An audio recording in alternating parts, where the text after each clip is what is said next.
Hello, everyone, and welcome to the Deadhead Cannabis Show. My name is Larry Mishkin. I'm your host today, and we have some special news on the show. One of our recurring guests and a guy who we always like to have on because he's just a lot of fun to talk to, has graciously agreed to join Jim, Marty, and I on a fairly permanent basis, maybe with a little rotation through the three of us. We'll see. But Rob Hunt, welcome to the Deadhead Cannabis Show. As one of us, we're glad to have you on board. Thanks, Larry. I'm super excited to be here as a host. It's super cool. Well, good. For our listeners who haven't had a chance to listen to Rob yet, he brings a vast amount of knowledge both in cannabis and the dead, a little bit of a businessman's edge to it as well. So very well-rounded viewpoints we can give you here with Jim Marty, who's not with us today. He's traveling back from a client's facility in Oregon, so he's in the air right now. But Jim says to say hello, and of course, Jim is with Bridgewest Consulting and Accounting, and they do a lot of work in the cannabis space. I'm with the Hoban Law Group, also with a lot of work in the cannabis space, and Rob is in the cannabis space, so he has a lot of opportunity to do stuff there too. As we head into our show today, we do have some guests, but before we dive over there, I think it's worth noting that just a few hours ago, at least for our time here, not when everybody listens to this show, but as we record it, just a few hours ago, we had a quote unquote peaceful transition of power in this country. Donald Trump has departed the premises and Joe Biden is now in charge. Other than those who see this as a fresh start for America and quite frankly, a breath of fresh air. On this show, we try to keep our politics more or less limited to the world of cannabis and the impact it has on this. And Rob, let's get you started with a nice question here. What's your impression on what this new administration means to cannabis in the United States? That's a great question, really open-ended question, and I think that it's worth noting, Larry, that not only did the change of the guard happen at the White House, but as we're talking right now, we've got Alex Padilla, Raphael Warnock, and John Ossoff getting sworn in as three new senators, all on the Democratic side, which means that probably by the time the show is finished recording, we'll have a 50-50 tie in the Senate as of today, which I thought might take a few weeks longer. So, we now officially have a Kamala Harris as a tie-breaking vote in the Senate, and we now have new Senate appointments as far as new chairs, which means that it's a completely different world in cannabis than it was, this morning. So, I think we're looking at probably a compressed timeline towards federal legalization. I don't think it's something that happens in the first 100 days of the Biden administration.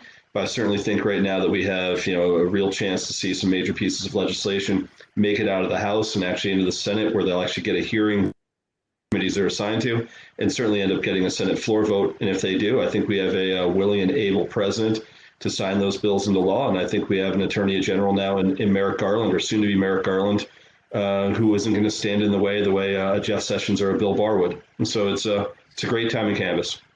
It is. And, it's just amazing to be able to sit here and talk about all of these things instead of imagining what they would be like, and to know that it is now our reality. And although Jim and I don't always see eye to eye on politics, one of the things that we like to take note of is how marijuana is the great unifier in this country. And everybody talks about this message of unity. And in this last election, with all the close votes and everyone talking about fraud and some ones, really coming down to the wire in Florida, Georgia, we had the runoffs. The marijuana proposals all passed by large margins in every state where they came up, and that included South Dakota and Mississippi. So we're not just cherry picking some nice, green, blue states here. These are, you don't get much more conservative than South Dakota and Mississippi. And the fact that those measures easily passed by 20 or 30% margins in those states really speaks to the fact that this country is ready to be a pro-cannabis country. I know there's a couple of big bills that have been passed in the House and have been just waiting to get on into the Senate for consideration. And Mitch McConnell, for his own reasons, has been a doorkeeper who hasn't been very willing to let really anything sponsored by the Democrats, let alone these types of bills, come through. And to me, the exciting point is that if a guy like Chuck Schumer says, yeah, let's move this through committee, let's get this out on the floor for a vote, I think that this is not a Democrat-Republican vote. I think this is a vote that pretty much goes pretty heavily in favor of pro-marijuana, and whatever topics they decide to address and bring out at that time can only be good for the industry and for those of us that enjoy cannabis. Yeah, I would tend to agree, and I think that for the first time now, the industry is looking at this and thinking to themselves, is this going to happen faster than we had calculated? And from a business standpoint, what does that mean for us, and what does that mean for the potential big business coming in? And I think that for those of us that have been on the advocacy side for going on 30 years for me now, it's really tough to see that for the first time I'm really seeing what I believe is to be the light at the end of the tunnel. But on the other side of it is it happening in some ways too fast, because now there's such opportunity. And if you look to what's happened on Wall Street in the last 2 weeks, north of $2 billion has been raised into cannabis companies on private deals. Every day there's an announcement of another one. Harborside raised $27 million yesterday, and TerraSide raised $224 million. Curaleaf raised $300 million. TrueLeaf just did a huge raise. Juicy just did a huge raise. Across the board, the appetite right now for cannabis is massive based on the sentiment that came forward after the Georgia runoffs. But we're in a place now where everyone's shoring up their balance sheets, and they're ready to start moving to try to consolidate this industry. And I think there's a lot of small players that have been in this that now are trying to figure out what to do, because it's inevitable now. The walls of prohibition are crumbling. They are. It's exciting to see, and it's exciting to be a part of it while it's happening. To kind of be living through history, and talking about people in the industry who might really help carry us forward. We do have some guests on our show today, who I'd like to introduce: Bryan Fields and Kellan Finney from Eighth Revolution. Gentlemen, it's a pleasure to have you on the show today. Thank you for taking the time to join us. Why don't you each give us, some quick background on yourselves in terms of how you managed to get into the cannabis space, how it is you're working with each other, and please tell us, very quickly, and our listeners, about Eighth Revolution. Yeah, awesome. I think I'll go first. First off, thank you guys for having us on. It's a pleasure. Excited to talk about the dead and cannabis for sure. So I'm Kellan Finney. Got into the industry 6 years ago out in California after I finished up my graduate degree in chemical engineering. Went out and got involved with a startup in the medicinal market out in California's cannabis market, and we were doing CO2 extraction. Was able to stay with that company for about 3 years and got to see it go rec, adult use come online, which was really exciting. Then it kind of reached a point where I was just looking for a change of scenery, and they wanted to kind of stay small, like you were just talking about, Rob, and was looking to kind of advance my career, and took a position up in Washington with a vertically integrated company at that point. Really large, got to handle a bunch of material, hands-on, and then again, kind of reached a ceiling and wanted to control my own destiny. And I was fortunate enough kind of in that transition to link up with Bryan here. And we were able to start Eighth Revolution. I'll let Bryan kind of give a little bit about background about himself now. So my background's a little different, and I appreciate you guys having us on. Sure. My approach was marketing and technical business development, where I worked for a scientific instrumentation company where our focus was on quality control. And I was tasked roughly 3 years ago with entering the cannabis market, as obviously what was going on was kind of a developing market. And one of the first approaches was to attend MJ BizCon with a focus of understanding, what type of technology is being used from a quality control standpoint and how could it benefit the space. And at that event, Kellan and I linked up as he was speaking at the Science Symposium, and we saw really clearly from a scientific approach on the need to implement sensors and the ability to kind of control the manufacturing process to deliver a consistent quality product over and over again, and kind of set out on this journey to kind of add value to the space. And Eighth Revolution, for what we are, where we provide services to the space, everything from capital to cannabinoids. So anything from helping with a biz deck to building it out through the process of walking through the license and the floor plan, through selecting the equipment, all the way through optimization and distribution. And at the end of the day, what we do best is we're quick moving, we're problem solvers. Kellan and I, there's not this big red tape of a large organization. You need help. And most of the time when we get those phone calls, there's clients in needs and they need help right away. And what we do best is we pivot and we move right to answers and to moving forward. And I think that's really the strongest benefit that we bring to the table. Okay. What size entities do you typically work with? Are you working like with the really, really big entities? Do you work with smaller business people? What's your primary market? I think we're all over the place. We're for the most part we're on the more the small to medium term type clients. But one of the biggest areas that we've been seeing in the last, I would say, 6 to 10 months is clients outside of the cannabis space that have kind of associative products that are interested in kind of migrating into the space, kind of dipping their toe into the water. So they're understanding where in the supply chain does our products add value? What are the pain points that are going on? Can you help us integrate this? And can you accelerate our timeline, as it seems like the cannabis industry is, which is constantly evolving and accelerating every single day? And how do we position ourselves to obtain this ever-growing market share? Where do you guys see the technology and the capabilities in the extraction side of this business going? In other words, I mean, I'll tell you, I'm the old guy in the room, and back when when I was first getting turned on to cannabis, that's all there was. Every now and then, if you were lucky, some guy showed up with some hashish or whatever. Now, and I can remember the first time I saw anything at all that was even close to being like extraction at a wedding in Vermont with some guys up there who were way ahead of their time. And so for me, it already seems like, this is so hip and modern, and, we're on the cutting edge, and then we come up with live resin and sugars. And where do we go with this? What's the next logical step in terms of extraction and what we can do to unlock, secrets and mysteries of the marijuana plant that we haven't seen yet? Yeah. So I think where extraction's going is I like to think of Dr. Seuss's The Lorax, right? Where he has that machine that literally takes the tree and then turns it into the whatchamacallit at the end of it, right? And so that's probably where extraction's going right now, in terms of the massive interest in the terpenes and these other minor cannabinoids, right? That's only going to continue to grow and proliferate. So I see more and more separation technology being applied to the industry, and understanding exactly how to optimize getting the true essence of the plant into a derivative product, right? And that's why your live resins and a lot of those hydrocarbon products are so popular, is because they do the best job right now of capturing the entire essence of the plant, at least from a THC and cannabis side of things, right? Do you think that's going to stay like with fractional distillation, or do you think it's going to go with something that's more technical than that, to actually, separate sauce out from cannabinoids, and then, separating out different isolates and distillates, so everything is completely moved? Or do you think that fractional distillation or white film distillation are going to be kind of the technologies we're going to see going forward?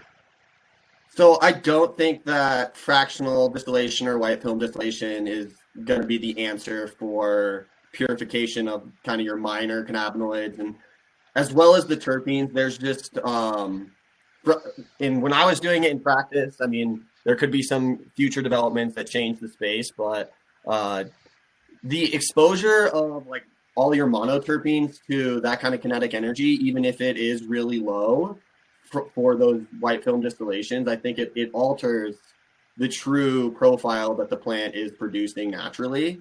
Right. And so I think that realistically, you're going to see more of chromatography kind of applied in line to the extraction techniques.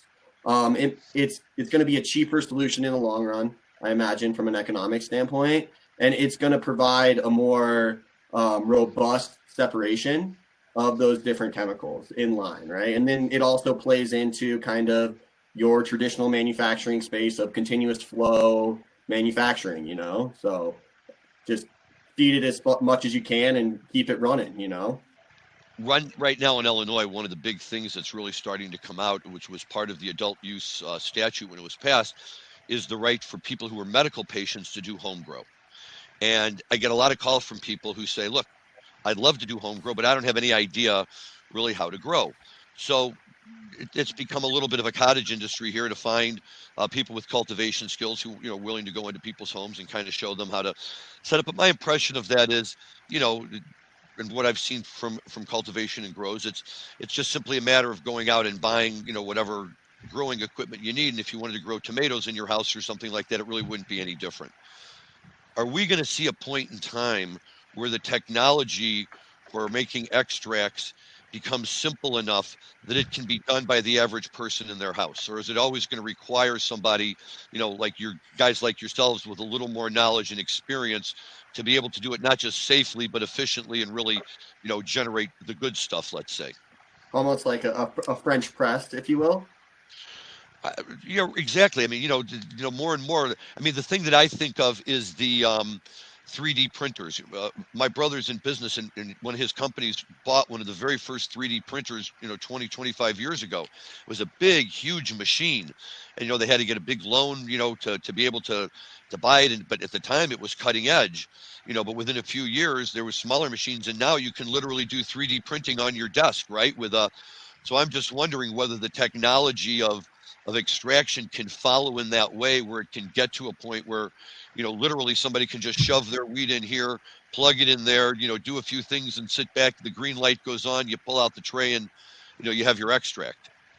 I think likely, right? I think, as the industry evolves and a need kind of becomes of that, think about if you're making a pizza at home and you wanted to put a little pesto with a little special something extra on there, how amazing that would be. Or, for example, at my friend's house, he made it in a chicken wing sauce, which was incredible. But at the same time, like, that to me is, as the industry evolves, and it doesn't have to just be the flower, it doesn't have to just be the brownie or the edible. It can be in multitude of forms. And I think as the industry evolves and people become a little less with the stigma and stuff like that, and kind of take it in from a different approach, it has endless opportunities, especially from a home sense. Well, I would agree with that, and I mean, when correct me if I'm wrong here, because my knowledge is always, I find, falling just a few steps behind my teenagers, but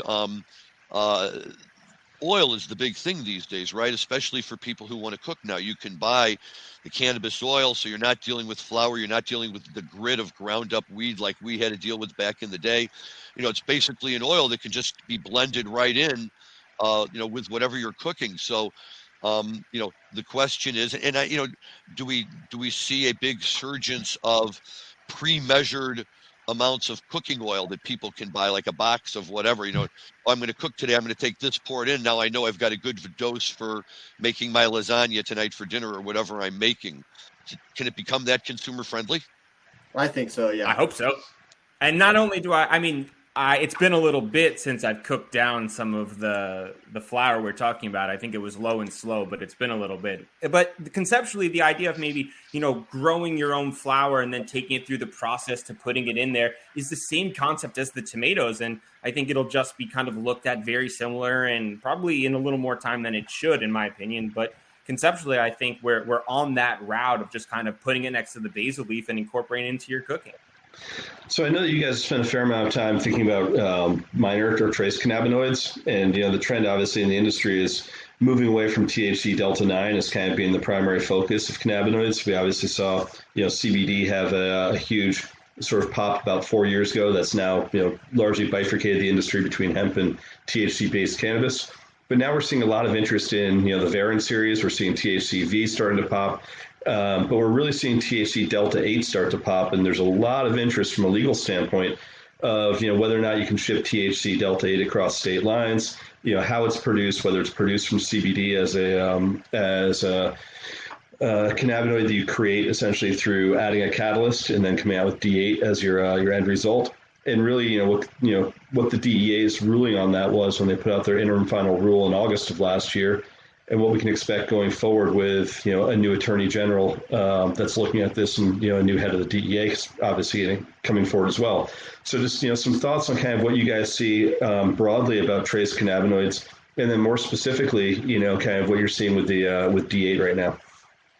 Yeah. So as far as the minors go, I think that a group out of Italy last week just published an article that they discovered another 6 or 7 minor cannabinoids. So we'll continue to see the minors be recognized and show up in the primary literature. As far as Delta 8 goes, I mean, that is probably one of the hottest topics, especially in states where cannabis isn't legal, right? It's potentially a means for individuals to access the effects of Delta 9, but legally, right? And so we just had actually a buddy of ours on our podcast a little while ago talking about these exact situations, right? And so I think the DEA said that Delta 8 or synthetic cannabinoids are now illegal, right? So cannabinoid analogs might have been the exact term that they used, correct? I was going to say, Yeah, I think the language was 4 bullet points that the DEA put forward, and one of the bullet points was specific to saying that any synthetic is illegal. But the question was, does that include an isometric process that still takes an organic cannabinoid and just does a modification of that cannabinoid, or was that that bullet point really geared towards K2 and spice and other things that are coming out of Chinese factories that are adulterating the original chemical composition of THC delta 9 in favor of coming out with something that's a true synthetic. And so I think that the way the IFR was written, the interim final rule the DA put out was written, it didn't give true clarity as to the intent of what they were writing. So I think right now the interpretation is still relatively open, and people are trying to figure it out. So I'm curious to see kind of, Larry and I are both attorneys, unfortunately. So we think about things in a very specific way, but it's always interesting for us to see, kind of what people on the ground are thinking about in terms of how they look at the ruling, what the legal guidance they've gotten is, and what your thoughts are about crossing state lines with D8 in light of the DEA's ruling and in light of just the way the language was drafted.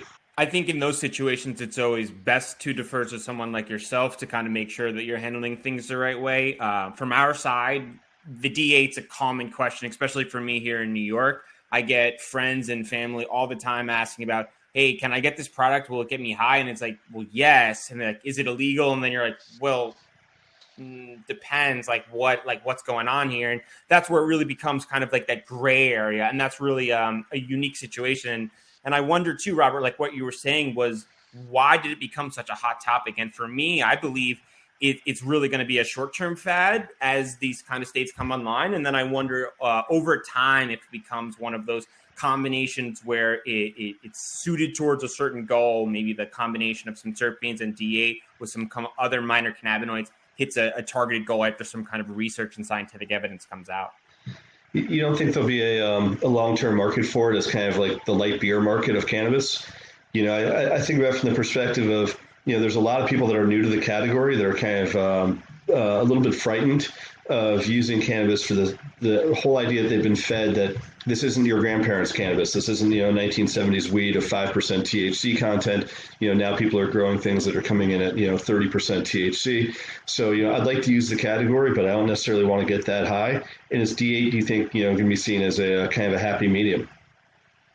How do you communicate that information from a marketing sense? How are you going to communicate to someone that there's a difference between all these cannabinoids? It's already pretty confusing, and marketers are really struggling to associate, for example, this is for rest, this is for sleep, and ultimately, is it? It's really hard to kind of tell in those areas. I think, at least from the short-term approach, the 2-to-1s, the 2 CBD to the 1 THC is probably the best approach to kind of communicating the basics. You don't want to get too stoned. Maybe go with the 2-to-1 approach, which allows you kind of feel that nice mellow high, but also that comfortable, relaxed feeling you might be looking for.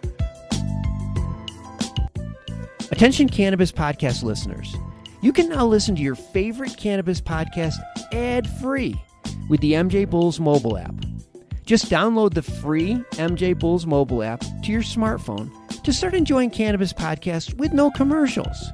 Go to Apple Apps or Google Play to get the MJ Bulls Cannabis Podcast app today.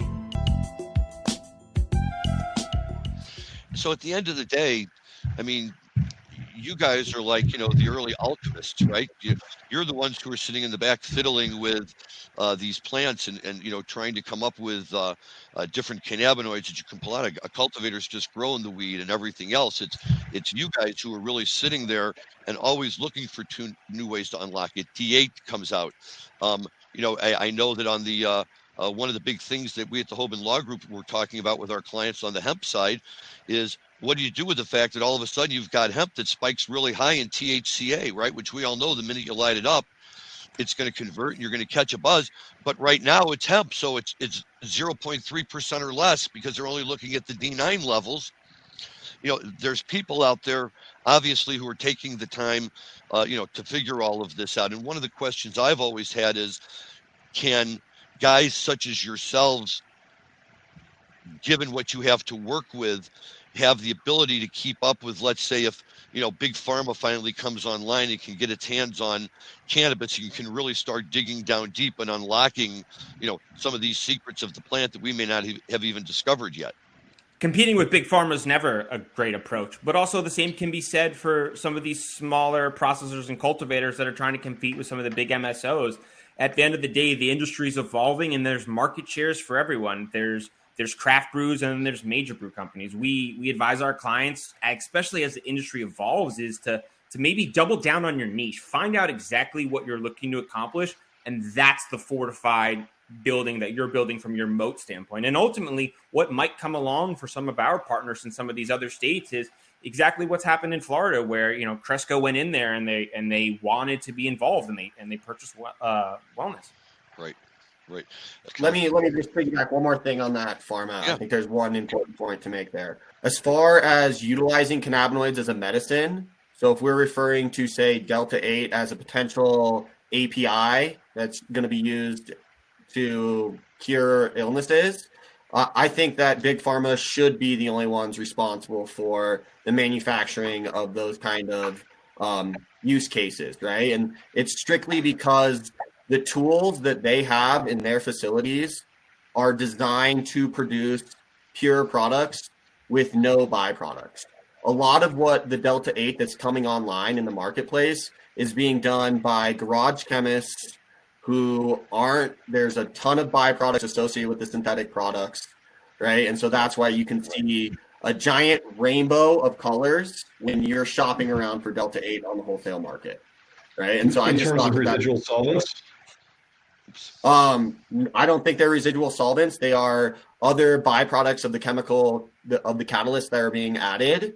They are byproducts from alternative mechanisms that are being executed, right? So it's not a perfect catalyst, and there's going to be a bunch of different byproducts, and a lot of those byproducts can be hid in the. So that kind of begs the question, and I don't disagree with you, but the question then is this best left to the biosynthetics and the industrial agriculture guys that are creating cannabinoids in the lab and then are producing them at contract manufacturing organizations with DEA controlled substances permits? Or is it something that's going to be ultimately better off being done in a cultivation room than using, HPLC to do the extraction or, do the extraction process and then put it through a chromatographic system? As you said, there's a lot of byproducts in the extraction process, or can be. Would it not just be smarter to start off with a building block like yeast or E. coli or sucrose? I think that is the best way to start. And the technology is coming online soon, right? Like Kronos Group, they invested a bunch of money in the biosynthetic route, and Ginkgo, they're developing right now, and it'll come online, and it will be the best option when you're utilizing like a Delta-8 or another minor that you would have to grow an insane amount of biomass to be able to extract it. That utilizing yeast in those routes is probably the best way to go about it. And then I'm only strictly speaking to the minors. I mean, when you can get enough of, say, CBG, right, out of the plant, I think it should be pulled out of the plant. But when you have to now start adding additional chemicals and some of these really toxic catalysts that are being used to try to convert it over, I think that's where you end up potentially doing more harm to the consumer and to the industry than is worth the good that could potentially come from it. Well, our guests today have been Bryan Felds and Kellan Finney from Eighth Revolution.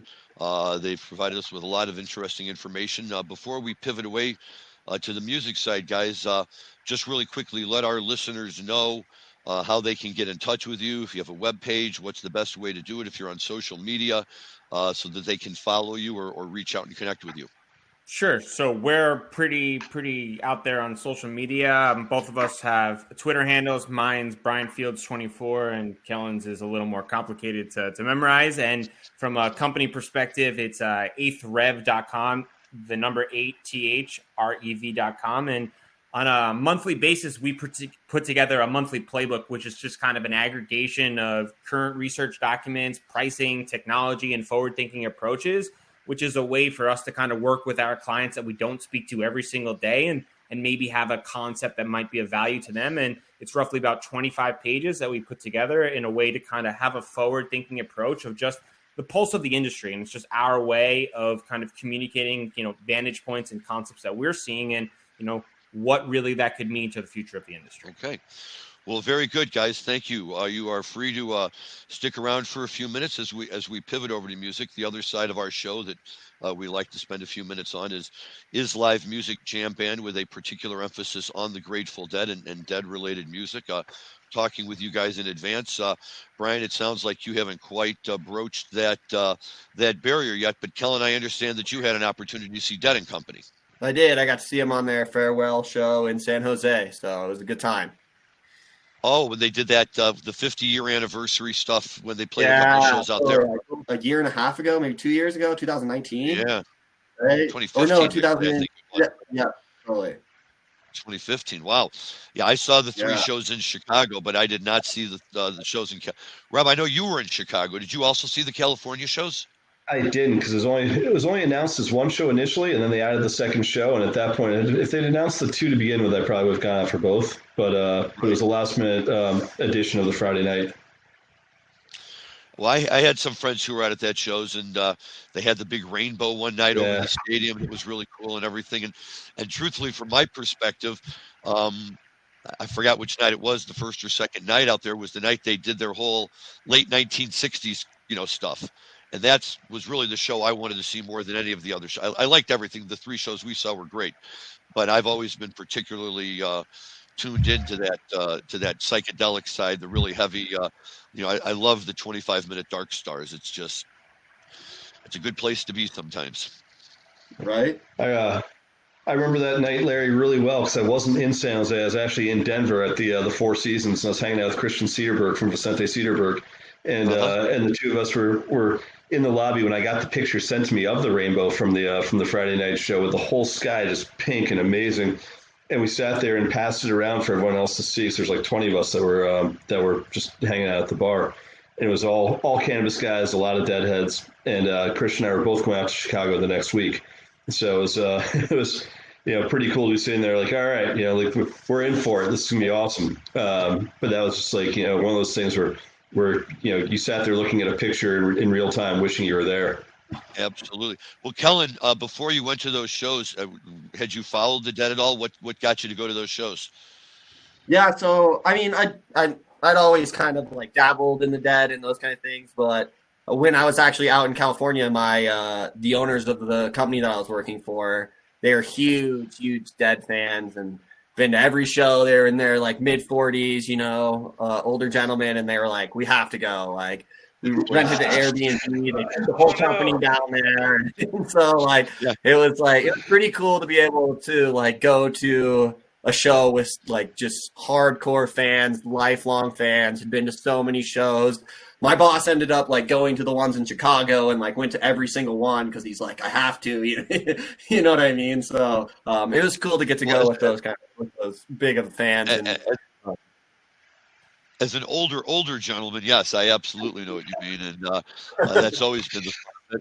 And that's what got me into it. 35, 40 years ago now, almost, when we first started going to see him, was just the opportunity to hang with like-minded people, and the opportunity to know that every night you were going in to see a show, you just had no freaking idea what it was going to be, and Jerry could fall flat on his face, or he could come and raise the roof, and you were always there, because if he raised the roof, you didn't want to miss it, and if he fell flat on his face, you were willing to take that chance just not to miss him raising the roof. So, for me, it just became a way of life for a while, and it's been nice because at this age in my life, it still has a lot of carryover, particularly because of the fact that it's become multi-generational, and my kids, who range between 18 and 30. Have now all, after, yelling at me for years, because every road trip we ever took, I forced them, to listen to Grateful Dead all the way there and back. Now they can't get enough of it. They go to see the Dead, they go to see Fish, and they love it. And it makes me feel good, because I got to tell you, my dad had a whole case full of records, not one that I ever had any interest in listening to. He and I had, we never saw a concert together, never any of that kind of stuff. But with a band like the Dead, you can do that. And so that's really a lot of fun. Bryan, what's your musical choice when you have some free time and you want to listen to something? I'm all over the place. So anything from the alternative to kind of the DJ. I really let Spotify just play whatever it thinks, and it just runs continuously throughout the day, and just wherever it goes, it goes. Which, look, is a good way to do it too. And every now and then, um, when I've deaded out and I just need something for a change, I'll do that, or I'll go on Pandora or one of them and just hit play for a little while and see what it spits out at me. And every now and then, you never know, it could be something that you really like to see. Bryan, you're located in New York. I am in New York. So for a while, I worked at Madison Square Garden, where I got to attend a ton of really cool concerts and get exposed to just types of music that I've never got to see. The best experience I had was the History of Rock and Roll concert I got to go to, which had like the biggest names of all of them. And just, I didn't understand at the time what I was witnessing, but seeing some of like the largest acts like share a stage together and just like play each other's songs was just an incredible experience. It's a lot of fun. Okay. Rob, what do you hear about our boys? Anything in the offing anytime soon? I know Bobby and the Wolf Brothers did their New Year's thing, which is always fun, and we listened to a little bit of it, but I have to confess that we had been listening to Fish earlier in the evening, and then we listened to Bobby for a few minutes, but I quickly pivoted over to the Goodbye to Winterland album, and which is one of my favorite New Year's shows of all time, and I'm always happy to come back to that once a year at New Year's Eve. Yeah, no, I think we've talked about it before. The closing of Winterland is pretty amazing, with 8 hours of music and everyone getting served champagne and pancakes in the morning. Not a bad way to end a venue. I think what we've seen in the last recent time, I don't think there's been too much in the way of live music happening. I think all of us are chomping at the bit to get back out there and start seeing some shows again. But obviously, Trey did a really nice thing with those Beacon shows, which I know you covered quite a bit on this.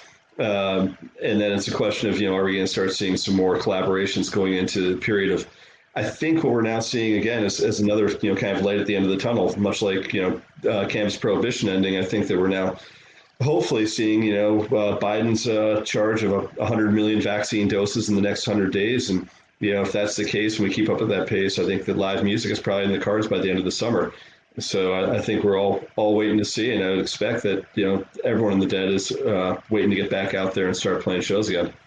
Well, it seems to me that everyone in the music industry is chomping at the bit. I just read today that Jazz Fest has announced October of this year, instead of their traditional end of April May. They're going to do 2 weekends in October, and they say they're very optimistic that they're going to be able to do it and go forward. And I'm going to be a little more circumspect until I see numbers shift a little bit. But I think it's great that people are at least thinking about it and getting some ideas out there, because, that'll be the best thing of all in terms of, getting people back to some sense of normalcy, right? Is being able to go out and see music and congregate with other folks. And Dr. Fauci, whether you like him or not, says that if the vaccines work and if everything goes in the right direction, that, large scale concerts by this fall are not out of the question. So, that's also a little positive light there and something to look forward to. Well, I'm feeling encouraged right now. My in-laws both got vaccinated with their first dose today, which is just great news. And I'm still waiting to hear whether my mom gets hers in Florida. But, I know enough people now where, people they're close to have gotten their first dose of vaccine. So, again, I think Fauci was saying that it takes probably north of 80 million people in this country to get the vaccination to really start making a real dent in this, so you can start feeling a bit more safe. But, if you were to say, what are you most looking forward to? I think this next year's New Year's is going to be one of the biggest celebrations of any New Year's, simply because every band in the world is going to be back out there playing, and I think every music lover is going to be back out there seeing them play. So what does that mean for the Dead community? I think that you don't have people that are as hardcore about seeing shows as often as members of, kind of like the jam band or Grateful Dead family. Or community. So with that in mind, I'd expect that almost every iteration you can think of every, kind of touring act is going to start being back out there playing shows just as fast as they can possibly do it once people feel safe to get back out there. Yeah, me too. And that'll be great. That'll be something really nice to look forward to. I've just about made my way through all of my Dick's picks and Dave's picks, and Europe 72 and all the live Dead I have lying around the house, and I can always start over again if I have to. But it's always nice to get outside and see some real new stuff for a while there and see what's going on. You Um, say that, Larry, but at the same time, like I've rediscovered so many shows that I haven't listened to in years as a result of not having anything new to go see.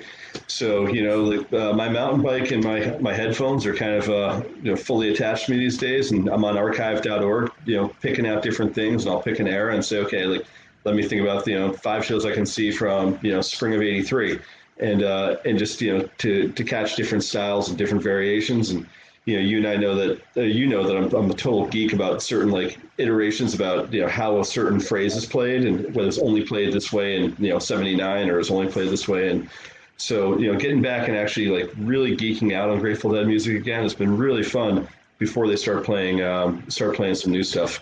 So I agree. I agree. Well, it was like when God, was it last year or the year before when they released the tour, the '77, May of '77 with Barton Hall, and everybody, oh, Barton Hall's the greatest show, and it is a great show. And there was a time when I listened to it all the time, but I hadn't really listened to it in years. And I put Barton Hall in, and like from the very first note of the very first song, right away you were like, oh yeah, this concert, this is going to be great. And by the time they got to the Morning Dew at the end, where Jerry blows the roof off the joint, I mean it's just a big love fest. I mean you just can't beat it, and it's great to rediscover it again. And it was funny on the radio yesterday or the other day, I heard. I listen to Fish radio sometimes, and unlike the Dead station on XM on Fish, they have a DJ. They only have a small number of them. They're always rotating around. But she was talking about we're going to be playing for you a show later on, and the second set is great. It has a number of Type 2 jams. right. What's a Type 2 jam? A Type 2 jam is when you're in the middle of the jam and you turn to your buddy and you say, "What song are they playing again?" Type 2. And it's also one where multiple musicians are soloing. It's not just a guitar solo, but where it's multiple people are all in the pocket and going their separate ways before they bring it back together again. So Yep. like in Type 2 jamming, I think is one of those phrases that only people that are jam band fans would ever use, because everyone else is so composed as far as like on the indie scene. Yeah, I'm a huge indie fan as well, but every single time an indie band plays a song, it's going to time in within like a second or two of how it was written. Whereas with Type 1 jamming, you might actually have an extended period of time where the guitar plays a longer solo. But with Type 2, it's just mayhem. It's And that's and that was always the best. And this is, I think, like where my kids had the hardest time. And when I say that, I don't mean to be patronizing to you guys, but you're more closer to the age of my kids than you are to me. But for them, and I think the hardest part about anybody adapting into it is really understanding the power of the jam.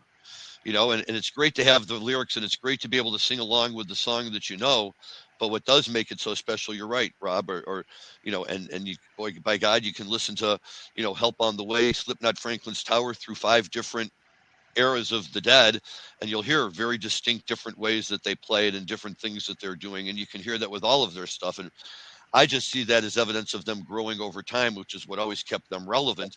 Because, I mean, if Scarlet Fire sounded like Scarlet Fire the exact same way every single time, it would be great to see. But after a while, it would be Scarlet Fire. But the fact that on any given night, you didn't know if it was going to be Scarlet Fire, or was it going to be Scarlet something else, or was it going to this or that? And was Jerry going to remember the words, for God's sakes? I mean, there was just so many variables that went into it that gave you that feeling that, who knows? So my question for you is, with the inauguration today, what song kind of typifies the American feeling, for the Grateful Dead? Like, would you pick a U.S. blues, or would you pick a Liberty? What would you go as far as thinking about just kind of what a new administration means, and just politics in America today? Good question. I can't pick Liberty. Liberty is one of those litmus test songs, I think, for some people. And what I find is a lot of the newer, younger Deadheads really, really love it. I know that the band claims to love it and think it's one of their Jerry and Robert Hunter's finest works. It never clicked for me in my crowd. And, Liberty, we maybe not quite in the same category as Day Job, but it just never really, it never really took off for us. So I kind of pushed that off to the side. I love U.S. Blues. I think it's a great tune. It's a little bit irreverent, and maybe a little bit of irreverence is what we need right now. Summertime done, come and gone, my oh my. Maybe Trump's time now, come and gone, my oh my. You could substitute that in there for it. But at the end of the day, I'm going to go home tonight, and I'm just going to, probably throw on a nice, circa 1968, 69 Viola Lee blues, and just crank it up to full volume, and just feel like I'm just letting it wash over me, and get those bad vibes out of the way. And I will tell you, that's the one jam tune I really wish they would have kept playing.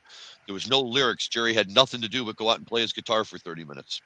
Yeah, I mean, I think there's going to be a fair amount of catharsis around the country tonight, no matter how people choose to celebrate.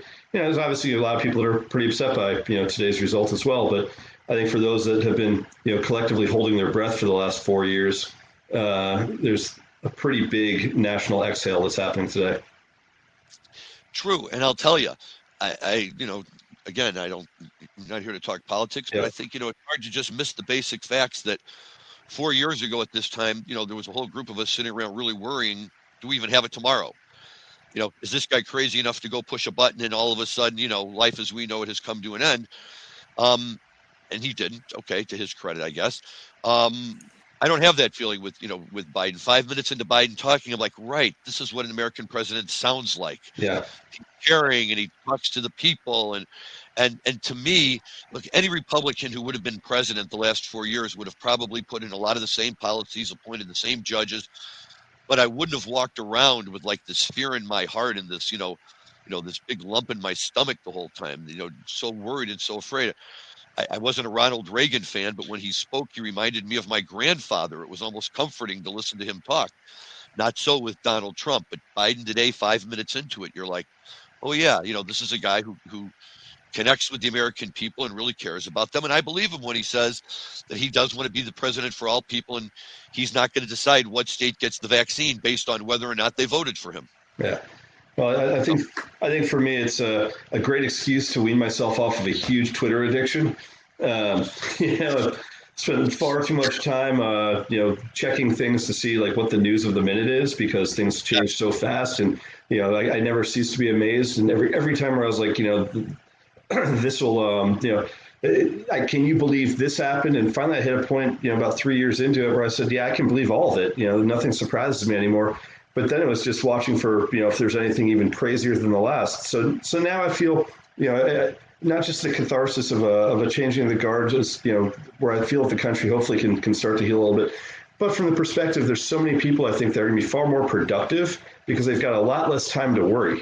So if it's the ability now to listen to more music, or if it's the ability to go out there and spend more time with your kids, or go out there and go hiking or biking or do other stuff that's more productive, I just really I look forward to a lot of the people that were just glued to their televisions, glued to their news sources, to kind of say, okay, I don't think we have as much to get outraged about right now.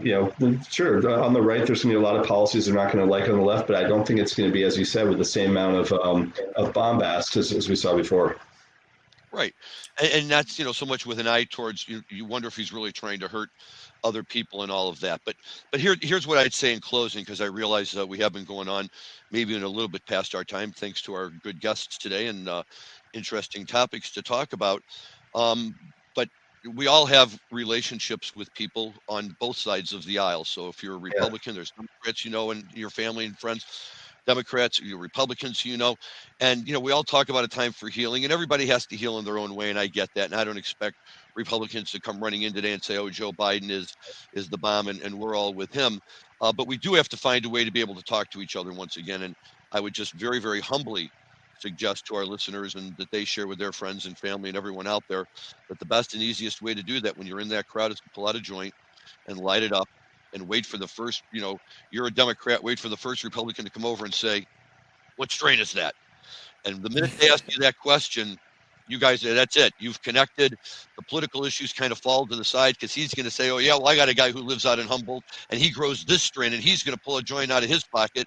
And before you know it, everybody's sitting around getting high. Hopefully you forgot what got you upset in the first place. And if you're really, really lucky, you come across some 8th Revolution stuff and everybody goes home with a big smile on their face. So Again, we talked about a lot. Cannabis and music are the two equalizers in so many different things. And if there's anything that unites people, smoking weed and listening to good music usually gets the job done. Amen. Yeah, absolutely. Amen. Once again, big shout out and thank you to Bryan Felds and Kellan Finney of Eighth Revolution for being with us today. Guys, one more time, just give us the website where our listeners can get a hold of you. It would be 8th Rev, and I can provide the information in the show notes as well. And we've got a 10-minute podcast we call The Dime, where we dive into current events and topics. We talked about the Georgia, we talked about D8, and it's hot takes only. So it's a really quick dive, and kind of pay homage to it with the name of The Dime. Well, excellent. Hopefully our listeners will make their way over there and be able to do that. So thank you to you guys today for joining us.